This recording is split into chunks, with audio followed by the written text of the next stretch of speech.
Hello, and welcome to another episode of the Christian Reeve Podcast. Today's guest is a professional relationship coach who's hailing all the way from Ontario, Canada. Her name is Erika Botha. Welcome to the show. How are you doing, Erika? Fine, thanks, and you, Christian? I'm doing great. Early morning here, late afternoon there where you are. So yeah, let's do this. It's about 3 p.m. where I am right now. And, you need your afternoon siesta, I guess. I like the idea of that. I think the Spanish have it right. You know what I mean? To be honest, I love food, so I'm like, oh, another excuse to eat. I'm right there. You know what I mean? Right. Love it. Yeah, I just want to ask you this real quick right off the bat. So obviously off camera, you mentioned that you're originally from South Africa, which I didn't know. Obviously my extensive research failed me. But people think that I'm from the UK with my accent. So I guess the two of us today have the same accents. So yeah, well, that's the thing. Like when I listen to your accent, in certain videos I could hear the slight Canadian twang. I could tell that maybe you might be from somewhere else or something like that. But I didn't really think much of it because I've actually had, ironically, quite a few Canadians on the show, and their accents have ranged, you know. And I mean, it's normal. Same in the UK, same in probably in South Africa as well, as you have like different accents depending on where you're from. Right. But yeah, I got to ask.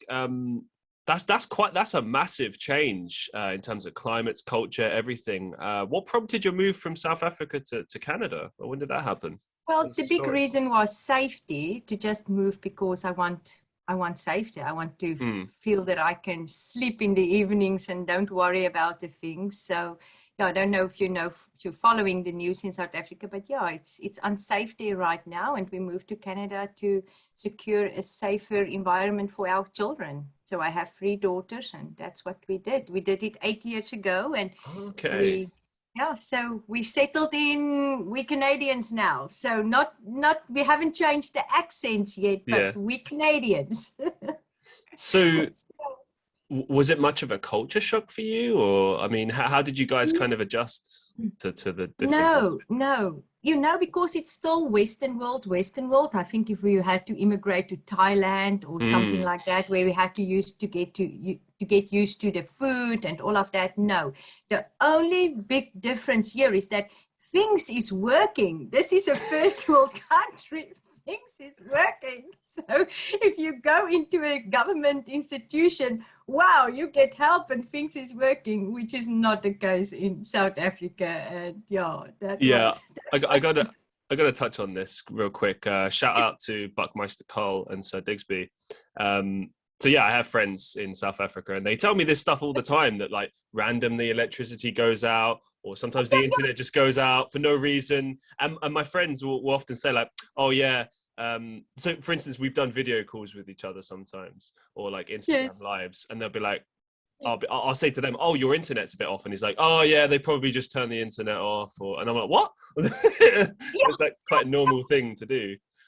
Yeah, we call it load shedding with the electricity, and now you get 2 hours, and then somebody else don't get 2 hours of electricity because Monday mornings the plants have to start up, and they're saving up electricity over weekends. Plants can start up. Okay, so that's interesting. So it's like a business decision that the companies make to save money. Because there's not the companies, the electricity suppliers. Right.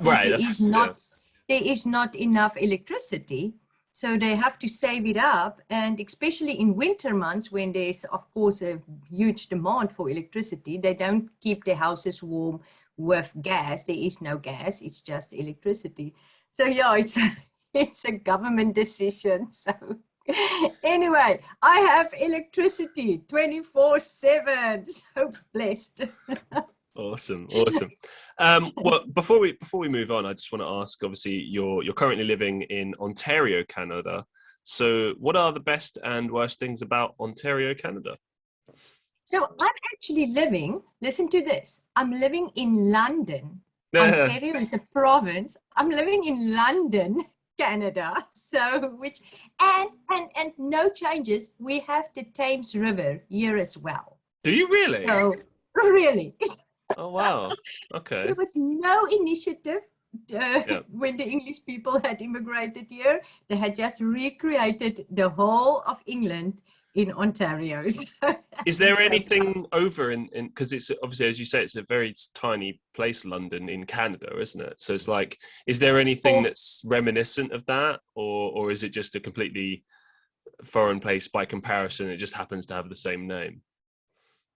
There's 400,000 people here, but no, except from that, there's no comparison. It's way smaller than London. So we don't have the Queen here. So although that we have the Governor General who represents the Queen in Canada, but no, besides that, there's millions of trees where I'm living. We call it a forest city, so which is not the same as in London, UK. So yeah, but yeah, and yeah, we have a lot of rain. We have a lot of rain in London where I stay. So yeah, so it's exactly like London, yeah. Precisely. So you're right at home, yeah. Okay. Yeah, let's get straight into your work. So what exactly, and I'm some of these questions are going to be a bit basic, but I really want to just get like your words, your interpretation. So what exactly are your responsibilities as a relationship coach, and how do you help people? So I want to say relationship coach / counselor. Okay. So I'm doing both. So let me just help you a little bit on that as well. As counseling is when you go back to the past, and coaching is when you're looking at the future. So I feel that I cannot do the one without doing the other one. And I do have a psychology degree, and I'm doing counseling for the past 20 years. So I've recently, like 3 years ago, only did my coaching certification because I feel, wow, this is something new and I want to explore that. So my responsibility is when you come to me and you have any issue with your relationship, I first of all go and look at what is the issue here. Is it you? Is it your partner? What is going on here? So that's where I start off. And then from there on, we say, all right, how do we fix this? Because we also have to accept that there's different people in the world and we're all different. And I always say, like, we have different manuals that we live by. So say, for instance, you are the washer and I am the dryer.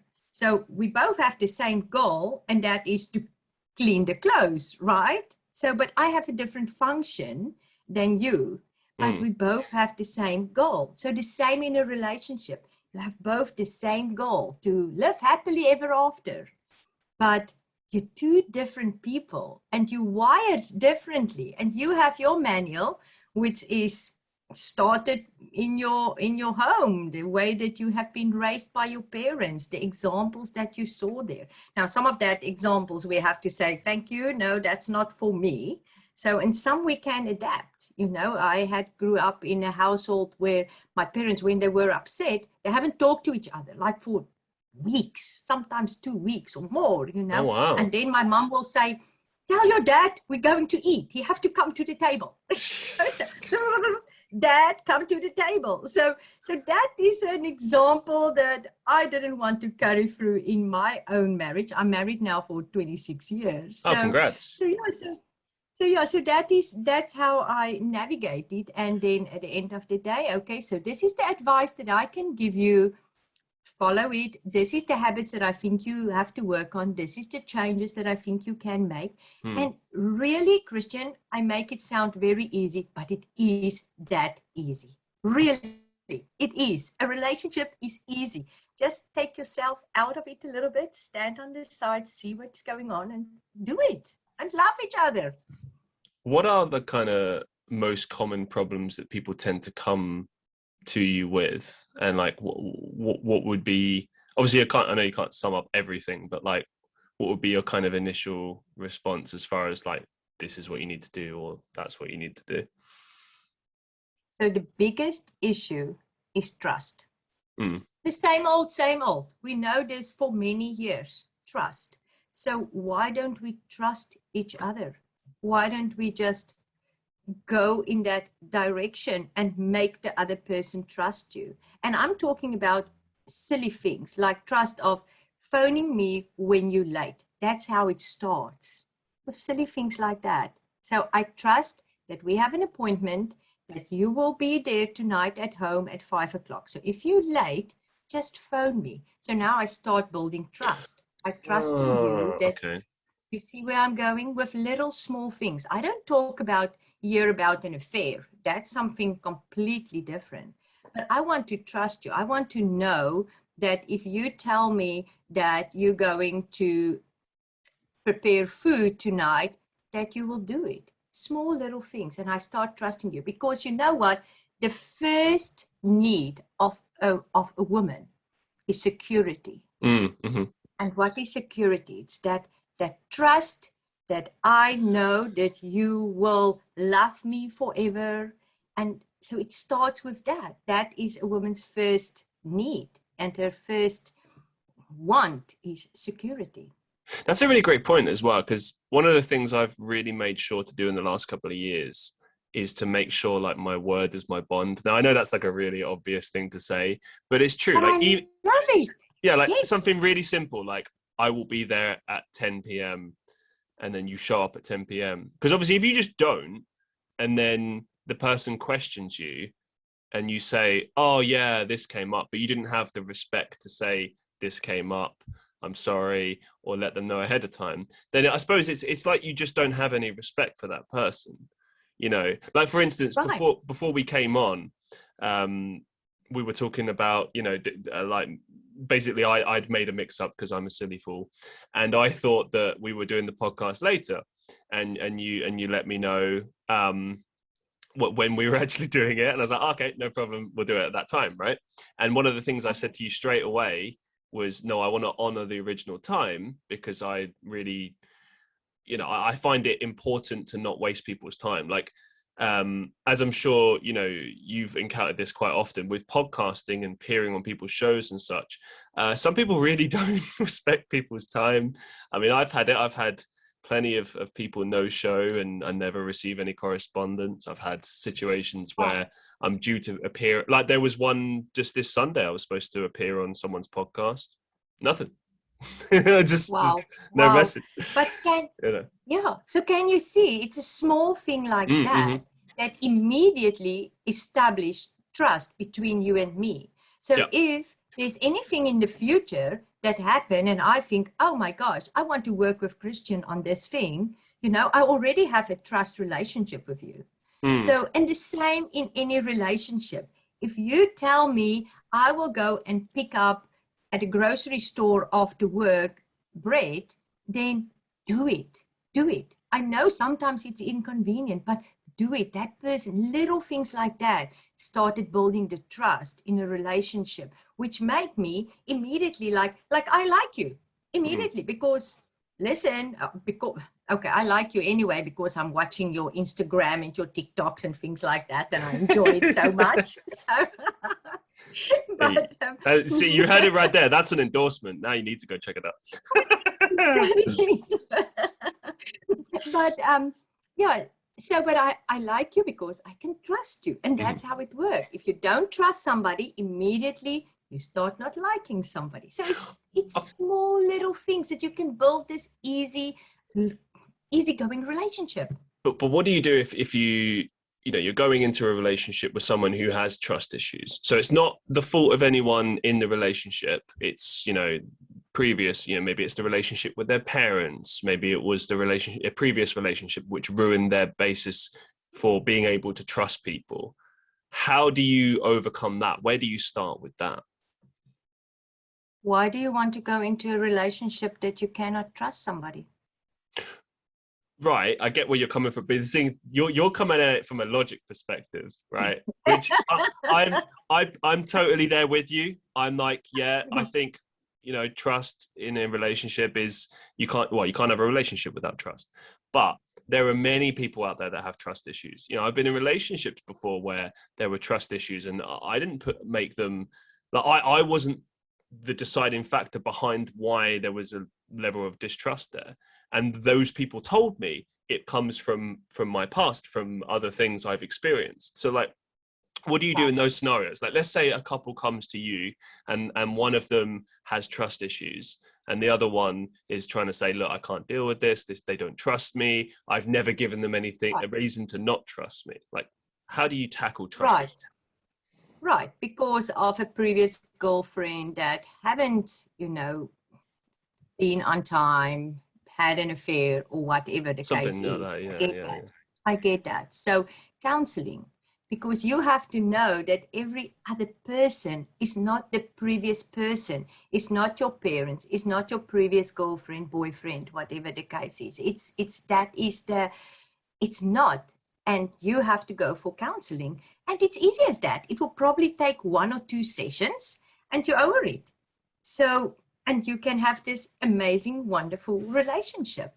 So I'm telling you, it is the truth. So I just have to. So here's the thing. What is a belief? Okay.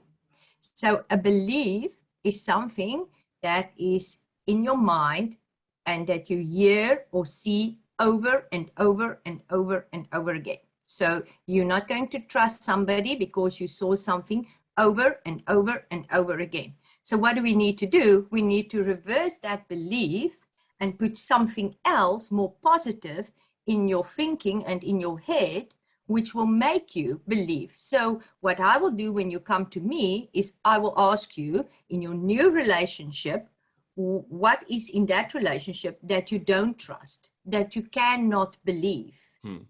And that's how we start in fixing this and having a new belief in your mind that, okay, I couldn't trust the other person, and it's unfair for me to say to this person that I'm also not trusting you.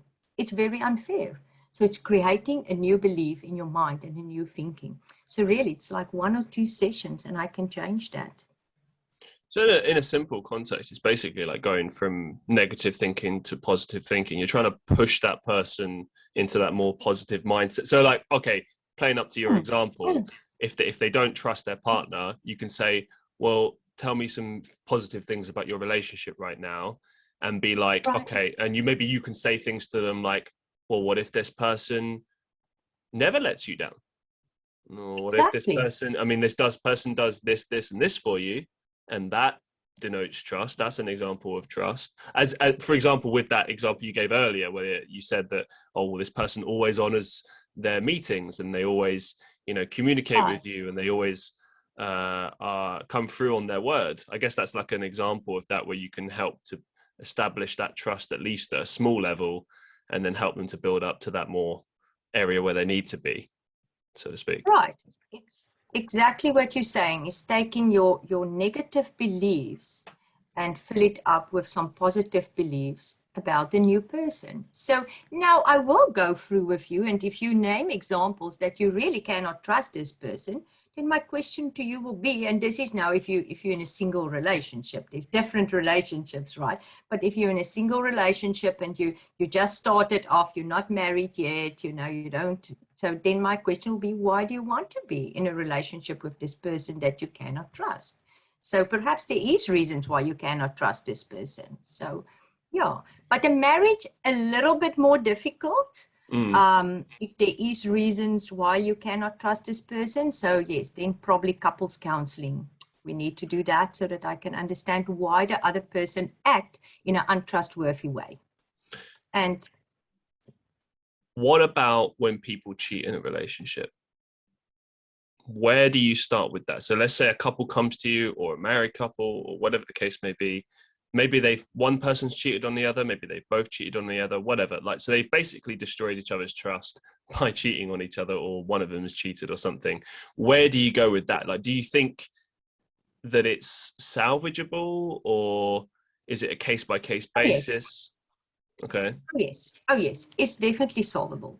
So the thing is, was this like a once-off? Because sometimes you go through difficult times in your relationships, really tough times. And these tough times can be for years. So at one stage, you just need somebody else to listen to you. And that's how a relationship starts, that communication part. And so perhaps that's the only reason why you have been in this other relationship. Because if you had got everything out of your current relationship, there would have been no reason for you to have an affair, right? Because then you get everything in your current relationship. So, but it is fixable. You have to forgive, you have to move on, you have to fix what was wrong. So there have to be a few changes. You cannot just say, okay, yeah, I forgive you and we move on. No, there have to be a few changes because there was a reason why you had an affair. And everything that was missing in your relationship, you have to bring that back and fix that up. But if it is your third and your fourth affair, no, get out of there. So one, it's okay. We can fix that up. We all need at some stage in our lives, not all, but I mean, if you're not in a good relationship, there's something missing and you will probably find it with somebody else. Okay, this is a bit out there, but bear with me. What if you have one person in the relationship who's, and by the way, for anyone thinking about me asking this question, I'm only asking out of curiosity. This is nothing to do with me. Okay, so this just we do it for the listeners, right? Well, one thing that I've read a lot about is how people can be like either serial cheaters in relationships or just be kind of, I suppose, like addicted to the idea of cheating. So it's not so much that they want to cheat on their partner. Like they could love their partner to bits and they just want to be with that person forever. But they're so enthralled by the idea of cheating, like they're so excited by that. Maybe even that's the only way that they can really find the thrill that they're seeking as far as their romantic relationships are concerned. Like, what advice would you give to people that are in that kind of space where they're still trying to figure out what kind of a relationship would work for them, and obviously they almost kind of need to cheat in relationships? They should be in a permanent relationship. I know a few people like that. So some clients that had come to me, you should not be in a fixed permanent relationship because you're living on that adrenaline thrill that you get for being in love. And then when 6 months is over and you don't have that thrill anymore, then you think, oh, I had fallen out of love. No, that is where the real deep, romantic, that amazing love comes in. So, but people like that, they're living on the thrill. You will probably see that they had done some extreme sports or always have something that they focus on. So say they focus on just cycling and they will cycle like crazy and achieve it. And the next moment cycling is done and they put away their bikes forever. And then the next new thing comes, and that is probably like climbing Kilimanjaro. Yeah. It's normally that adrenaline type of person, that lives on that excitement. So, but no, they just have to never ever be in a permanent relationship. Just live their lives, do what I need to do, conquer girls, leave them, conquer girls, leave them. And that's not my suggestion, but that's how they live. So this kind of leads me to my next question. What are your thoughts on poly relationships? So I can't remember the exact terminology, but basically a no-go. Interesting. A no-go. Okay, why do you think that? You mean like a man having more than one woman? Why? So is that what you mean? No, with polyamorous, I believe is the term. That's just one of the terms. But basically, it's the type of relationships where both people in the relationship consent to the idea that they have multiple sexual partners, or they have multiple relationships. Oh, interesting. Okay, so you don't. No, how can that even work if you this? Well, hear me out. Amazing. Hear me out. So I'm very much a monogamous type of person that I just can't.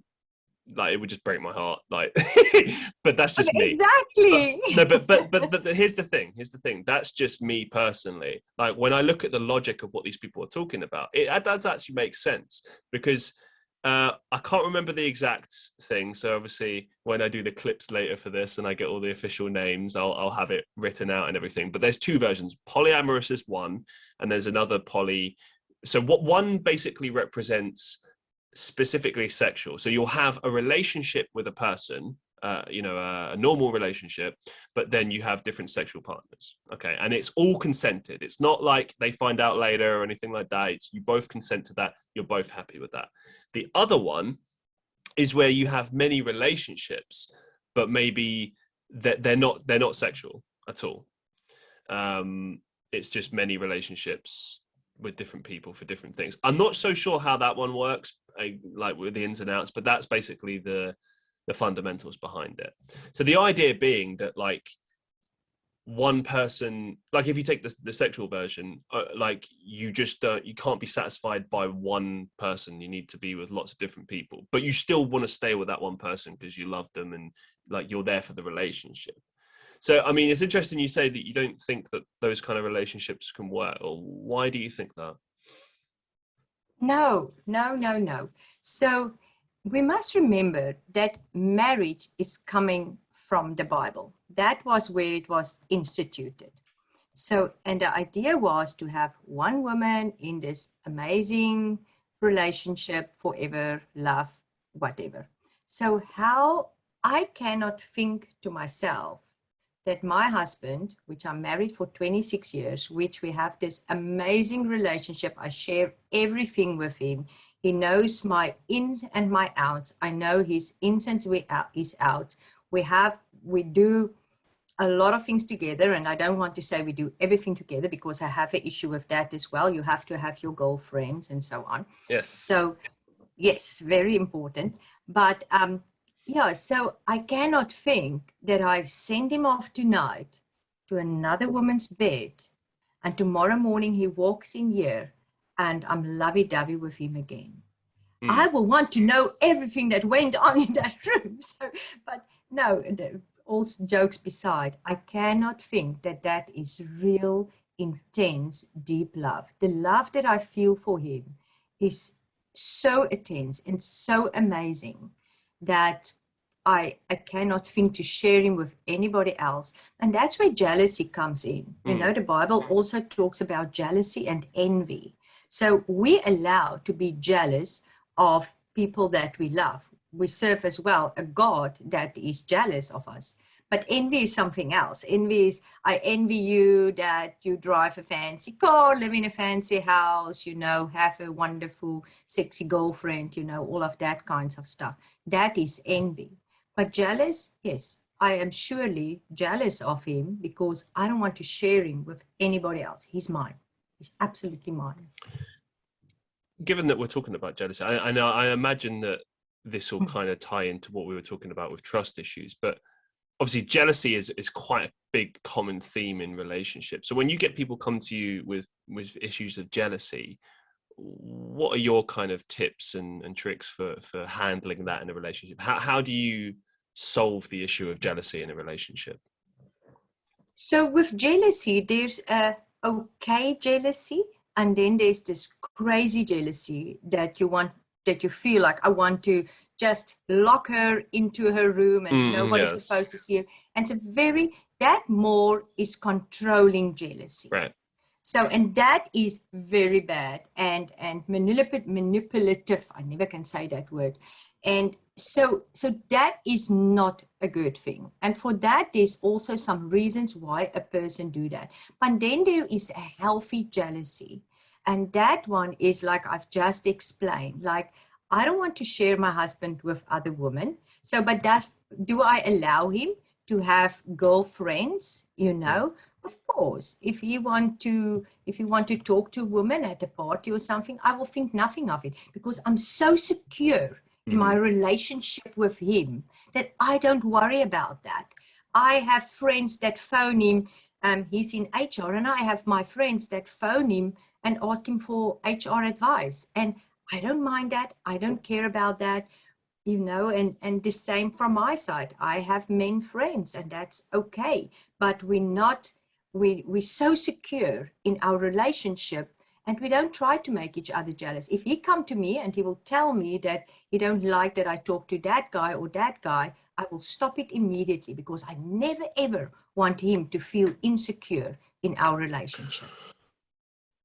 Okay, hypothetically, let's say that your husband says that, but the person that you're talking to, is strictly work, or like there's nothing to it. You know that that's the case, that there's nothing to it. It's purely business, whatever the case may be.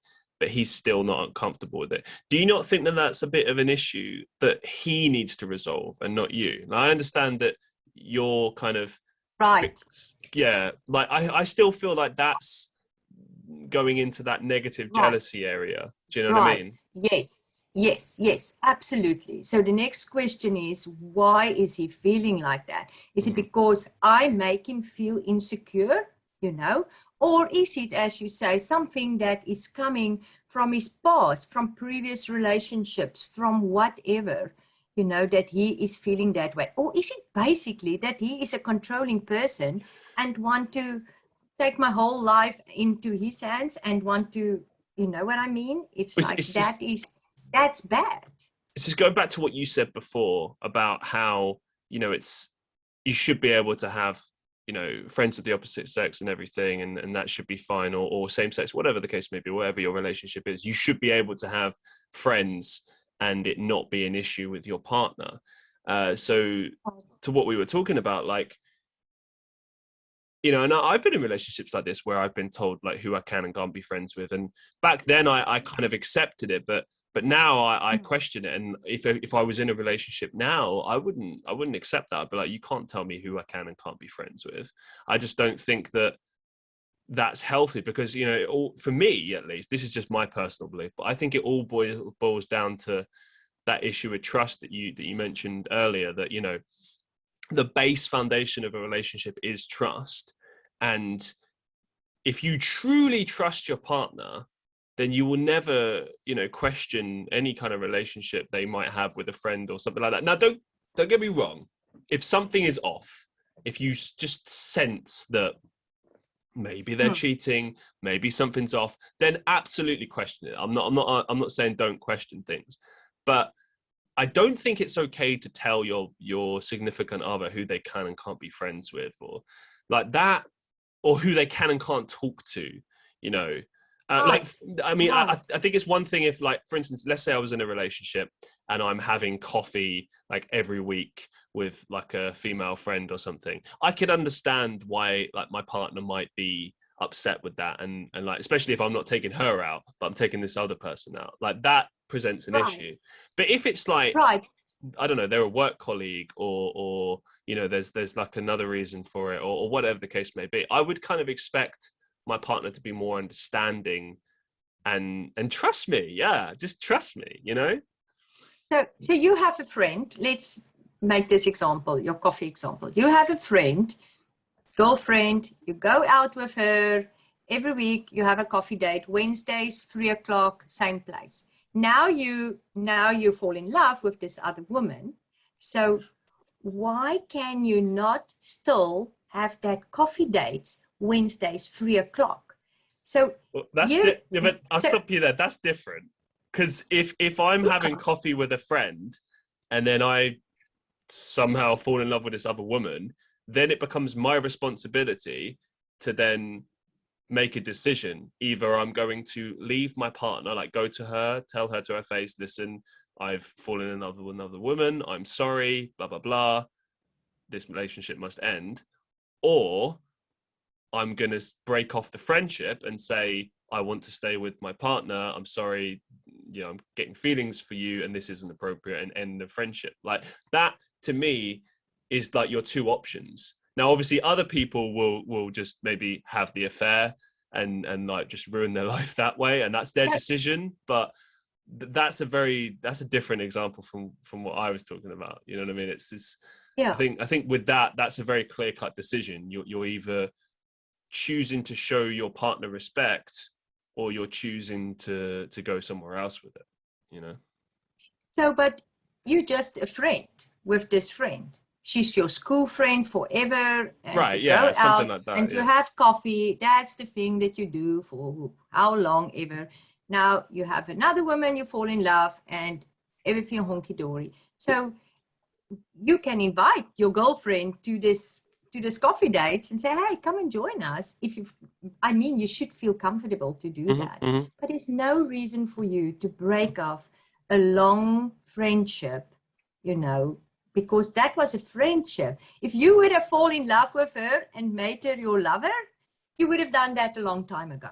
I agree, yeah. So there's a very fine line in this. But, it's like also, how did you grow up? I grew up with a lot of brothers. So for me to talk to men, there was 4 men in my house, including my dad. So for me, it's an easy relationship to have relationships with men, So yeah, me and my husband, we had talked about that this week. He said, it's easy for you to talk to men because I'm used to talking men. That's how I grew up. That was my buddies. So I had played Terrys and Crooks. Did you play Terrys and Crooks in England? Say again? Terrorists and crooks. We call it Terrys and Crooks. I think we played something similar called Cops and Robbers. I seem to recall something similar. Yeah, same thing. So we had played that. So I had to play that. I couldn't play with my dolls with my brothers. Oh, wow. Okay. Cool. Yeah, I get it. Yeah, but anyway, interesting topic, very sensitive topic. And if you have issues with that, just going to a counselor. I think people hold back sometimes for too long and not resolving their issues. It's the same thing like when you have a pain. Will you go to a doctor? You start having a pain in your leg. Of course you will, because you want to know what's going on here. Something is wrong. So why? And then you go to the doctor, and the doctor say, "Oh yeah, you know what? There's a pill. It's a little bit of inflammation. Fix it up."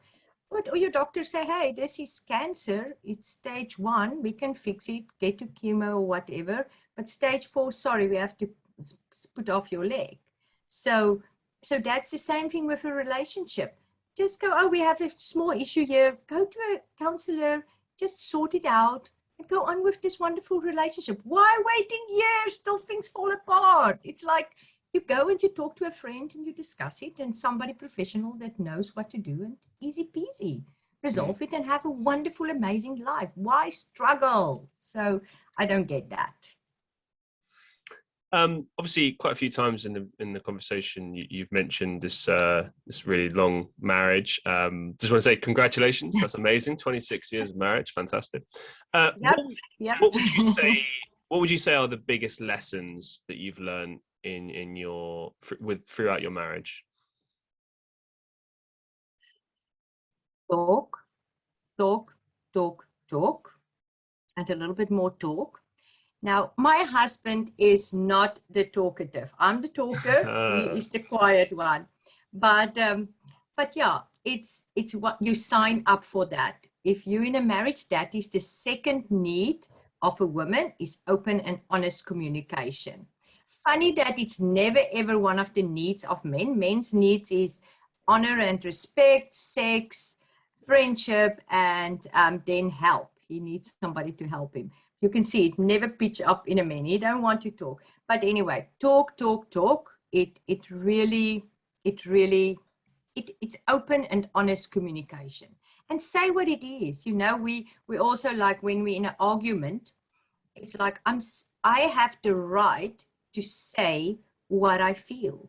And he have the right to say what he feels. Remember, we're 2 different people with 2 different manuals. I don't want him to become the washer if I am the washer. He's the dryer. He has another role to play in this relationship. So, and the other thing is to forgive. I think a lot of times I had to say, okay, it is what it is. And I forgive you for whatever you had said or did wrong, and continue from there. And we work on our relationship all the time, Christian. We've never stopped working on it. So once a year, we're going on some kind of marriage retreat. Even that I am a marriage counselor, we do that. That weekend, we work on our marriage. That's what we do. And if we need help with some issue, we're just going to a counselor, 1 or 2 sessions, we resolve it, and we continue. So, it's important. It's like going to a doctor. It's like fixing up what's going wrong here. But does it not sort of create a conflict of interest for you personally, given that, you know, you have this extensive career as a relationship coach and counsellor, to then see another one yourself? Do you not find yourself sort of sitting there being like, well, that's not how I would do that? I do that sometimes. But you know what? I try to go in there with the thing of I am just an attendee. Okay. I'm just going to take whatever is here and whatever written in this book and follow it to the T. And I always take something back from that I use in my own practice. So, but I use it, I go in there and we do it and we do all the exercises. We don't think, oh, what, do I still have to do this again? Yes, we're doing it. And you know what's interesting? Sometimes we go into those weekends and I think we don't have any issue. And then something is popping up because life is dynamic, right? It's like now at this stage, COVID hit. So all my kids from university had moved back into the house. So there's a new dynamic in our house. So my husband, who always worked far from home, he's back in the house every day. We're all back in the house, 5 people. So life is dynamic. You've been challenged by new issues, new problems every day. And can your relationship handle it? Sometimes not, because you never, ever experienced COVID before, you know? So it's, so it's always something that you can work on to make it more perfect. Okay, but at what point do you kind of realize if maybe something's not going well? Because obviously I know, you know, you're a religious person, you really believe in marriage and everything. I get that. I get where you're coming from on that. And I know that there's a narrative that, you know, in a marriage, you know, you work for all these things, just like in a normal relationship, you work through these things, you keep working on it. But obviously there comes a point in certain relationships where that's just not possible. You know, it's just not working. It's not compatible. There's something missing there. You just need other people. Maybe you outgrow each other. You know what I mean? There could be a million different things. How do you find that point? How do you know, I guess, when to walk away? If that makes sense. So I will not walk away without seeing a counselor. I will not do that. The reason for that is sometimes you're so into your own head, into your own stories and lies that you tell yourself that somebody else that's objective can see, but okay, what is really going on here? And put some perspective into the situation. So sometimes it's a little tweak of just being kind. Kindness is my first thing that I always proclaim to people. But yes, sometimes you have to walk away. And I give that advice as well. I'm currently busy with one of my clients that say, please get out of here. There's no way that you can fix it. There is like affairs and money issues and everything else going on, alcoholism. So there's no way that can be fixed. So, but this, first of all, go to a counselor and make sure what you think in your mind is going on, that is really the case, because we tell ourselves all these stories, right? That's how we work from our background. In situations where people are in abusive relationships, whether that's physical or mental or anything else in between, where do you start with people like that? You know, for instance, I've been speaking to someone recently who was in an abusive relationship, and, you know, I was really pushing them to get away from it. And I was really just trying to say as much kind of shockworthy stuff to make them realize, like, hey, you're wasting your time. You need to get away from this person. You know, that I was really pushing that message. And I think it worked for the most part. So success. But when you get those people come to you in a professional capacity and you can clearly see the abuse there, or okay, maybe a better example, a couple comes in to see you and you can tell that maybe the guy is abusing the woman, maybe not physically, but maybe, because I think that physicality, while it's horrible and it's awful, I feel like it's not as damaging as mentally. Like, obviously it can be, but like mentally it's always much more challenging because these belief systems get stuck in someone's head, you know, like the person drives down the person's sense of self-worth, or they make them believe that, they make them scared to do things, they make them scared to walk away. Like, I guess what I'm asking you is, firstly, how do you identify that as a professional coach and counselor? And secondly, how do you go about handling that once you've kind of identified that that's the case? So answering the last question first with 5 words: get out of there immediately. So get out of there immediately. Nobody deserves it to be abused, physically, mentally, nothing like that. So in your first question, we're trained to identify it. We look at certain things. We listen to certain things. I mean, I'm doing this for 20 years already. So I'm so trained. And I can, when a couple walk in, it don't take me too long to identify what the issues is, because I'm trained to do this. I'm doing it, experience, everything else. But get out of there. And you know what? 1 out of 9 men in America get physically abused. Oh, that's interesting. Okay. It is, right? So yeah, they've been beaten up as well. So it can go the other way around as well. But what are those telltale signs? A couple walks into your office. How do you know? How can you tell? Because sometimes it's not always that obvious. You know, like, I for instance, very obvious. It's very obvious. No, okay, it's but so obvious. Let's take a scenario. Let's take a scenario. You go first. After you. So here's the thing. Do you see how I sit? I sit up straight. I'm not like. Yeah. Well, no, I mean, it wouldn't make sense for you to do that, no. But like. Right. But okay, but let's that is say the first sign. If that couple walks in and they don't immediately appear to present that, because obviously people want to present the best case thing. If they got to counselling, coaching, I mean, it's not a nice scenario to be in, because in a way you are being judged. Do you know what I mean? You're being judged by the counsellor coach. Like, obviously not judged in a mean way, but to you it's going to feel like, well, they're analysing me, they're judging my behaviour. I need to put on the best kind of version of myself. So if you are being mentally abused by someone, it might not be as easy to identify that. Do you know what I mean? Because I've seen it in relationships. Sometimes it's like really subtle. It could be something as simple as like the man every now and again just kind of stops a particular trail of thought that the woman's, you know, putting out there or whatever. You know what I mean? So like maybe she's trying to say something and he's like, oh, no. And then he just carries on. Like gaslighting, for example. Really, I guess that's what I'm driving at with this, is like, how do you deal with things like gaslighting and helping people to get through that? Like, for instance, in a scenario like that, would you kind of work to try and get that the person that's being abused, like alone, and then you can kind of communicate with them?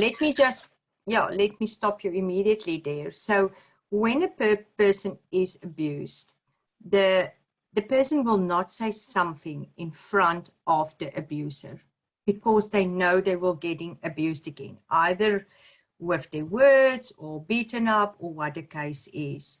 So for me, how I do is, I have these retreats, couple retreats. If you go to my website, you will see there I have couple retreats.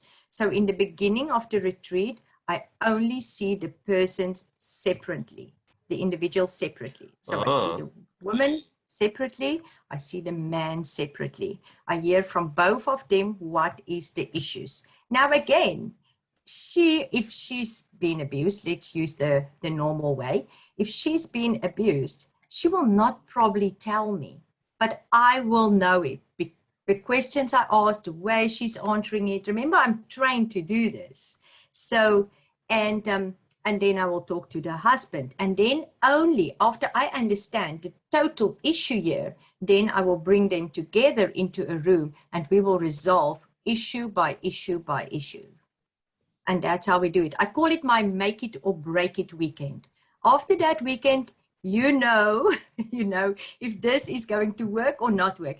I know normal counseling is like week after week after week, but what I found with that is there's way too much time in between that you don't see somebody 6 days. You can have a few fights in 6 days. So in a weekend, we tackle it, we do it, we get over and done with it. That's the way I prefer it. Obviously, you mentioned you began to talk about some telltale signs, one of them being a person's posture, but are there any other sort of telltale signs that really give it away? So yes, the way they talk, you can know if somebody is putting up a show. If I'm sitting here and I talk to you like this, Christian, you will understand that I am in my holy mode right now. You know, so you can see when I'm natural and when I'm not. It's like some podcasts as well. You know, a person is like, oh my gosh, this is so unnatural. This is really not you. But you know how I am right now. This is exactly the way I is. This is the way I coach. And that's exactly with people as well. You know when a person is not giving you their all. Now, in the beginning, remember, it's very difficult to open up. So the first hour or so, a person will really struggle, but that's where my job comes in, to make that person feel calm and relaxed, like, okay, you're just talking to a friend. Start trusting me, building a trust relationship with that person. And then they will start opening up by me asking the right questions and building the trust relationship. What would you say are sort of like the biggest relationships between people that have relationships in South Africa and people in Canada? Like, what are the biggest differences there? I don't think there's any differences anywhere in the world. Love is love. Not even like culturally? Love is love. Culturally, of course, we handle it different cultures. You know, you get like the tribes who have different relationship. The Mormons have different relationships. So yes, culturally, but love is love. And there's basic natural laws in the world how to handle love. You have to trust. I'm sitting how many 1,000 kilometers from you. We both understand what trust is. We both understand what the affair is. So, and we both understand what is love, that total immersion in this amazing feeling. Let me frame the question another way then. If you get different scenarios where, you know, let's take religion as an example. Okay. Obviously, in some religions, it's stricter rules on the relationship than others, and presumably you must get lots of different types of people come to you from like different backgrounds, different cultural beliefs, and so on and so forth. Like, how do you kind of navigate that? Do you know what I mean? Like, how do you kind of get around those kind of differences in relationships? From starting with the viewpoint, we all have our own manual that we live by. So it's not for me to judge your relationship. It's for me to make sure that you follow the basic rules of a relationship. So I don't judge you. So I had a client that the wife stayed on the top floor. He stayed at the bottom floor. They both have kitchens, everything in their houses. Oh, wow. So, yeah, it worked. So they both have kitchens. Yes. So you see, it's not for me to judge. No, I wouldn't judge them ever. I just find that interesting. Yeah, what works for them or not work for them, because it sounds funny for me living in the same house as my husband, or 99.5% of people living like that. So for these people, they said, we're both professionals, we need space. So the kids is out of the house. So let's get this to work, because we want to stay married forever. So they work out, when I need my space, I need to be in my own place, I need to get home, wind down. They were so, and then just do what I have to do. And they visit each other and sneak up to each other's rooms, sometimes in the evening, seduce each other. So it can quite be fun. It's like going to your neighbor's door, and so so I hear different kinds of stories, but at the end of the day, there's basic rules. They trust each other, they love each other, they respect each other, They talk to each other. They have fun together. Remember, we're not in the old times anymore. If you think about the old times where, what is that, Bridgerton, the show on Netflix, Bridgerton, right? Bridgerton. Is it Yes, you say it so right. You pronounce it the English way. So I don't have any idea what this show is, but oh, you have to go and watch it. It's a romantic old. okay. I think it's an English show, and anyway, so women married there because they couldn't look after themselves in that times. They married to really survive. That was the only way to survive, is to get married and have a man that look after you. But nowadays, women don't marry for that reason anymore. You know, we want to have fun. We want to feel loved. No, I totally get where you're coming from on that. I must say, I really do agree with this concept. And this is something I've learned in my 20s as well. For a long time, I had this idea that, like, oh, I need a relationship because, you know, I need to fill that hole, that empty void, you know, that depressive. And then I realized actually the issue was that I just wasn't happy and I needed to address that. But what I've realized I personally need, and this is what I'm looking for one day in a relationship, is basically like someone who is as independent as I am, someone who like, you know, respects when I need my space, they need their space. We have like different lives, but we share a life together as well, if that makes sense. Like, I think that's so important. Like I don't understand these couples, and I'm not trying to be judgmental here, but I guess I am being a little bit. I don't understand those couples that need to like be together every waking moment of the day and like I don't get that. I don't understand. I cannot. My life is one of the things that I immediately start doing with couples is I'm doing the wheel of life. So the wheel of life, I give you 10 aspects of your life, which is health, career, family, friends, and all of that kind of thing.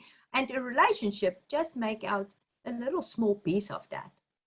So you have 9 other things that you have to work on and your relationship. So 10 things in total to make you a complete person. My spiritual life, you know, although that me and my husband go to church together, but my relationship with God is something that I have to work on. It's not something that he can work on. My career is something that I work on. It's not something that he works on. So life is exactly as you say, it's full of a lot of aspects and a lot of dimensions.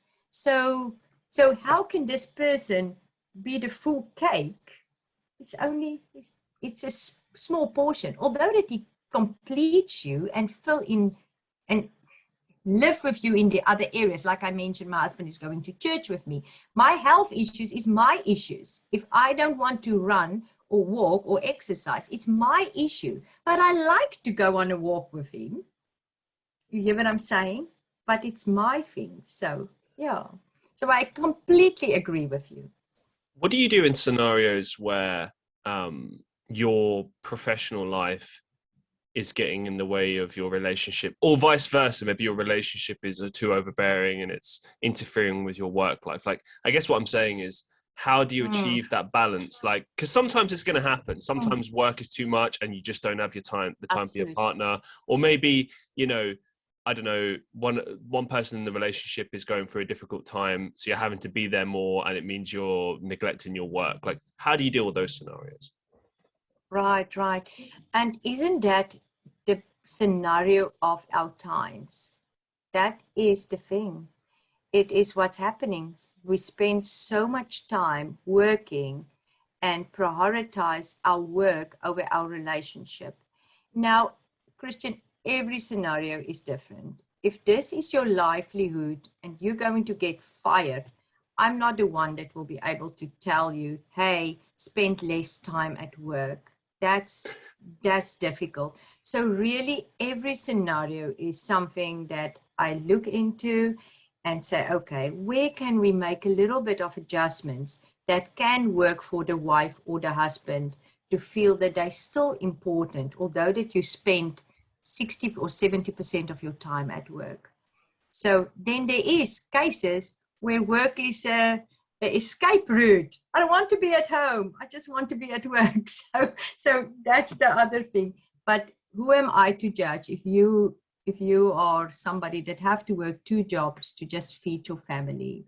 And so, and then I will probably start with the thing of getting the wife to appreciate the husband, to say, hey, thank you, my dear, that you work so hard to provide for us. What do you do in scenarios where people are from like different faiths? So let's say you've got like a Christian person and a Muslim person, or a Sikh person and a Hindu, something like that, where there might be potentially a conflict of interest. Like, how would you approach that? So difficult, really so difficult. But I saw relationships, and again, not for me to judge at all. You can fall in love with anybody. So, but it's really, really difficult. So here is where respect come in.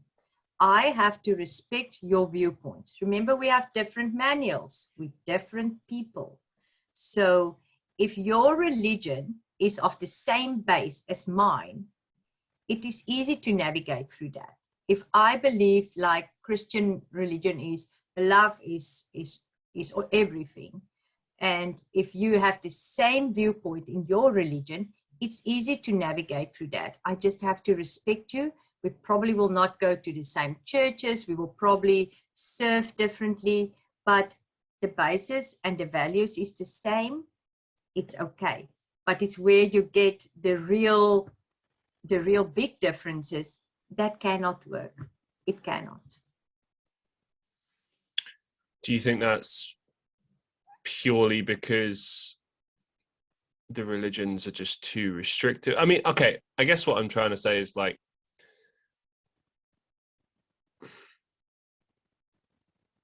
that's a real test of like your faith versus how much you want the relationship to work, is it not? Because I mean, if you really wanted the relationship to work, you'd find a way around it. You know what I mean? You'd be, I don't know, maybe less devout in your particular religion, you know, because there are different levels, of course.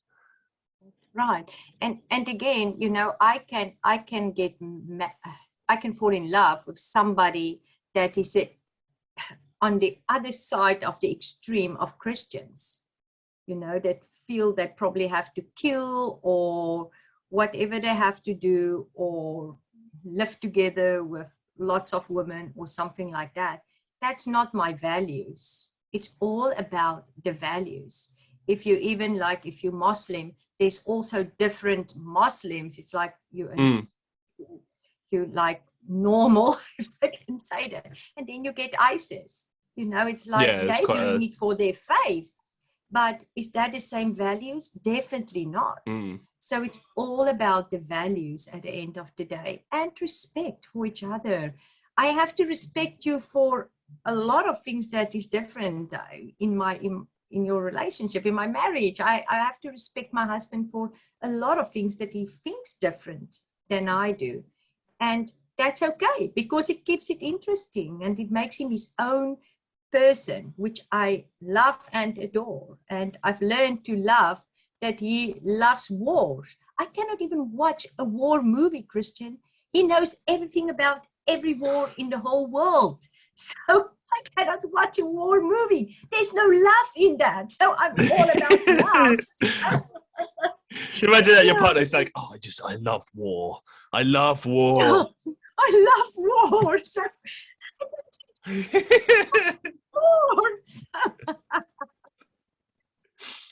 right. So I've had some questions from some of my viewers, and I'm not so familiar with this. So first of all, are you familiar with the BACP and the CCPA? That's my first question. What is that? Well, I was wondering if you could help me on that. They're basically, as I understand, like different personality types. No, I think it's institutions within the sphere of counselling and coaching. As I understand, one of them is possibly from Canada, and the other is from another region in the world. But that's not important. If you're not familiar with them, we can just move on from that. That's not important.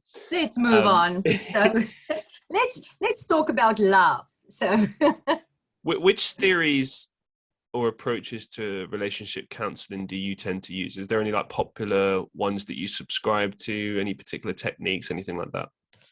So I am registered at the Relationship Counseling Institute, Coaching Institute. So they actually settled in Seattle. Oh, okay. So I'm registered with them.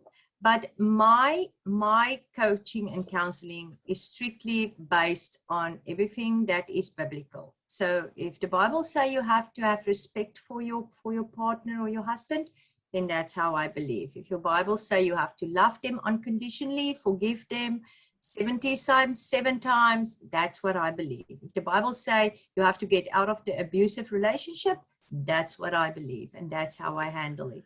So, and I start off with kindness.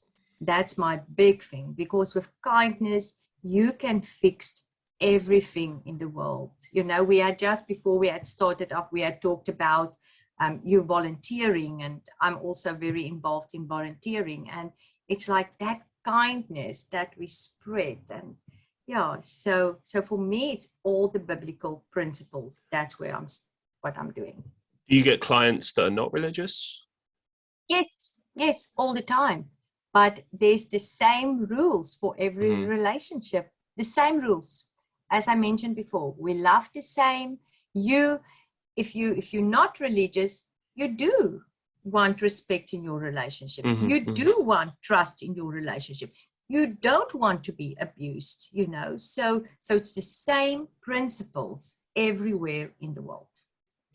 What would you say are some of your sort of biggest success cases when it comes to your career in relationship coaching and counseling? Like particular ones that stand out for you as far as where you took maybe a failing relationship or something that seemed like doomed and you were able to sort of transform it?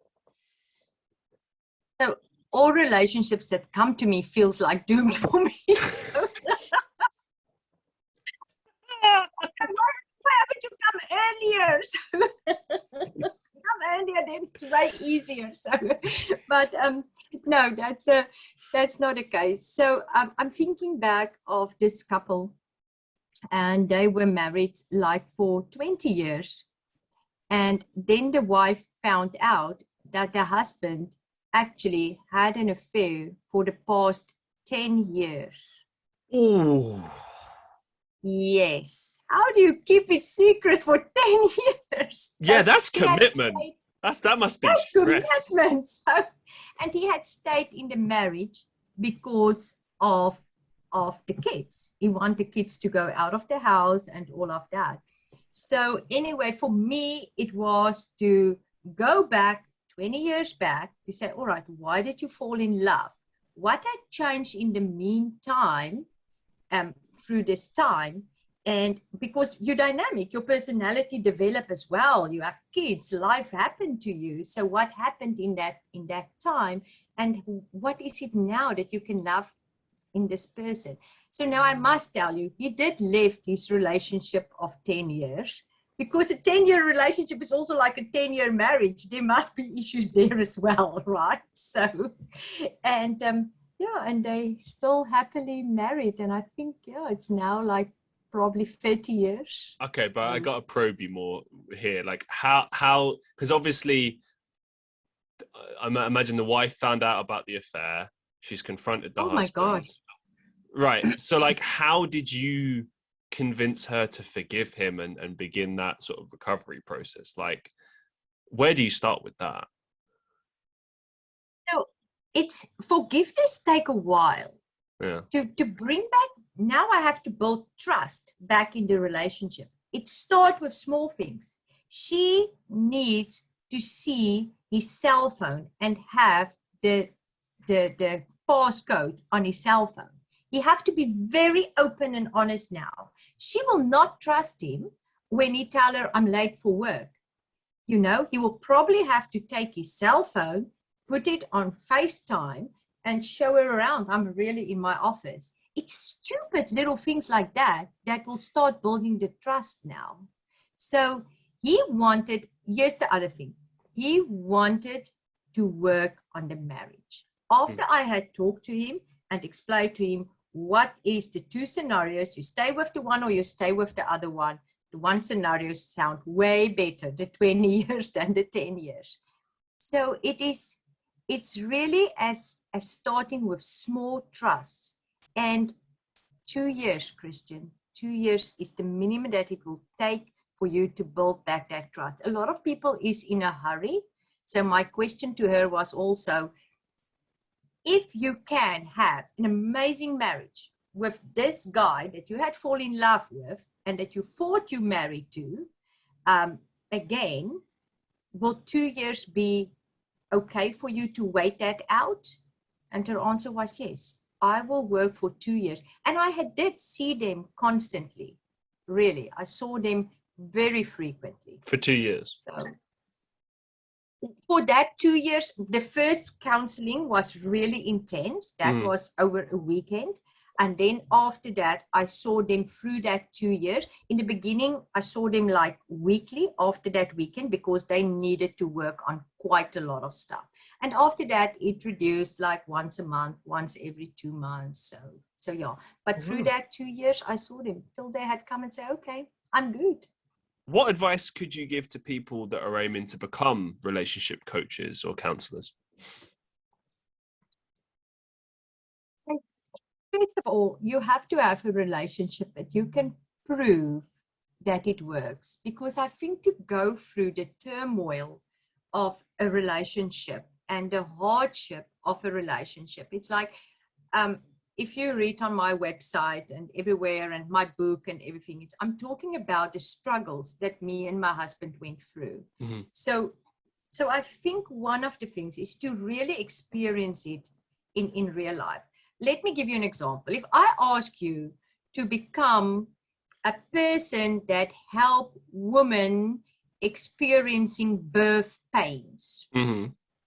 So, I'm not so sure if you will be good at that, Christian. You've never experienced birth pains, did you? So giving birth to a baby. I don't know. Life is pain. Does that count? No.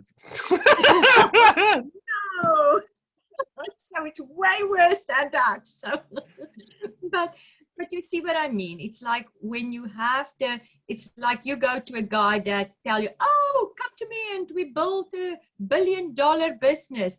And then he arrives there with an old car, don't have an office. It's like, okay, So I think that's important to have a relationship that works for you. You do have relationship coaches that just focusing on singles, but for me, in my case, I'm focusing on marriages.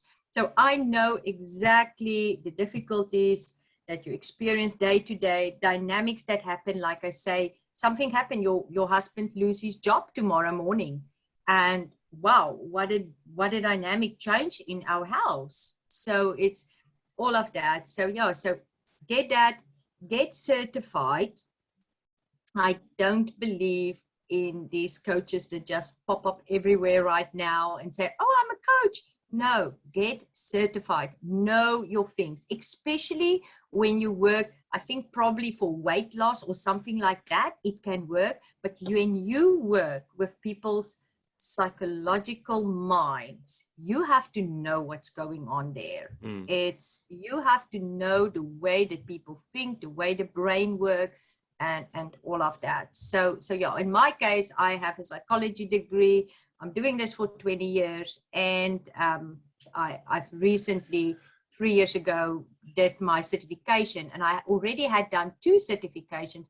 And I'm going to do another one because I want to teach myself the whole time and keep up to date about new discoveries and new things that's happening. So I'm interested, actually, just tying into this, because obviously people will want to know how you got into it originally. So as you said, growing up, your parents didn't have the best relationship. And you also mentioned that, your marriage served as a kind of way of educating you as well. And these things together make perfect sense as far as like why or how maybe you at least got into the idea of becoming a relationship coach or counselor. But what was the kind of inspiration for that? Was it just those 2 things and you started thinking about it and you thought, okay, well, I've achieved success in my marriage. I've been able to make this a positive thing. I'd like to help other people do this. Or is there something else that inspired you to do it? Like what kind of...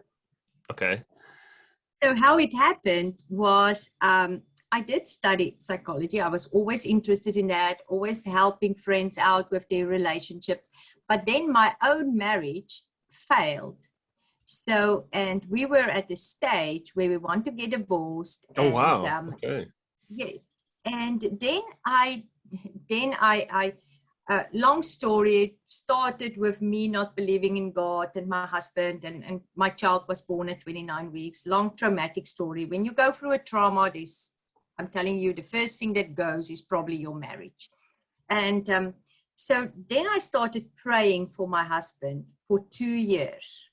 2 years is the magic number, it seems to me like, yeah. So for 2 years, I started praying for my husband, using Stormy Omartian's book, Praying Wives, every single day, because I surrendered to God and said, God, I don't know why my child had to go through this pain and birth and everything, but I cannot be without you anymore. At that stage, my husband said, well, I don't believe in God anymore, so you do this on your own. And then I sent him an email, which one of my co-workers had sent to me, that there is a marriage seminar at a church. And I thought, there's no way that my husband will go to this. He's a non-believer right now. But anyway, I forwarded the email to him, didn't say anything, and he replied back, we're going. Oh, wow. So we went to this marriage seminar at the church. He gave his life back to God over that seminar. We started working on our relationship. But 6 months after that, we went back to this same seminar, and the people that was the presenters recognized us. I said, but you have been here just recently. And we said, yes, but we needed to really, work on the things that we missed over that weekend. There's so many things. And then they started involving us in their ministry. And that's how we started. So, and that was like 20 years ago, and we started being part of the ministry and do counseling and present seminars and all of that, and doing a TV show, and so congratulations. That's awesome. What are your kind of like ultimate goals that you want to achieve in this field? Because obviously you've had a long career, and as you've said, you want to get some kind of additional qualifications and stuff like that. Is there any other particular goals that you're aiming to achieve in the future? Yes. And I don't have this goal of building this $1 million, $1 trillion coaching business. No, not at all. I saw what changed it made in my kids' life to have a happy marriage. I saw that. And if we had divorced and what happened now after 26 years, there's a complete difference in my house. So for me, my only aim is that everybody that I see can have what I have and give their kids this gift of growing up in a happy household. And beside that, it is so nice to just be in love and love somebody and doing fun things together. So that is my biggest goal, is keeping families together. And that was forever, because I saw the difference in my life. Thank you. One of the things I found on your website, which I kind of found quite interesting, is you mentioned that religion helped you to manage your finances better. Please tell us more. Like, how exactly did that make a difference as far as helping you to resolve your financial issues? I don't spend my money on some junk anymore.